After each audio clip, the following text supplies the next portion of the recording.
معاشرے کے بدترین لوگ وہ ہیں جو کمزور کی غلطی پر شور مچاتے ہیں، طاقتور کی غلطی پر مجرمانہ خاموشی اختیار کر لیتے ہیں۔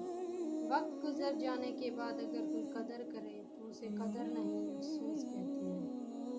اخلاق کا اچھا ہونا خدا سے محبت کی دلیل ہے۔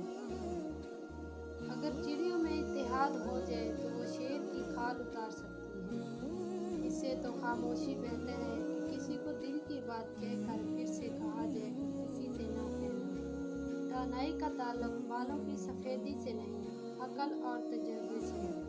دل سیاہ ہو تو داڑھی کے سفید بالوں کی کیا وقت۔ ایک سیب گرا اور دنیا نے کشش ثقل دریافت کی، افسوس لاکھوں اجسام اب تک گرے ہیں مگر دنیا کبھی انسانیت دریافت نہ کر سکی۔ کسی نے درویش سے پوچھا، دنیا میں سب دکھی کیوں ہیں؟ درویش نے ہنس کر جواب دیا، خوشیاں سب کے پاس ہیں، بس ایک کی خوشی دوسرے کا درد بن جاتی ہے۔ خواہشات کو جنون نہ بنائیں، زندگی میں بہت کچھ ہمارے لیے نہیں ہوتا۔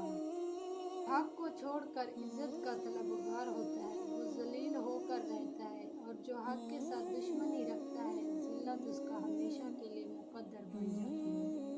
امید کو ہمیشہ زندہ رکھنا چاہیے، کیونکہ امید نہ ہو تو زندگی ختم ہو جاتی ہے۔ لوگ نصیحت سے نہیں، ٹھوکر سے سبق لیتے ہیں، کیونکہ نصیحت اکثر ایک کان سے داخل ہو کر دوسرے کان سے باہر نکل جاتی ہے، مگر ٹھوکر سیدھی دل پر لگتی ہے۔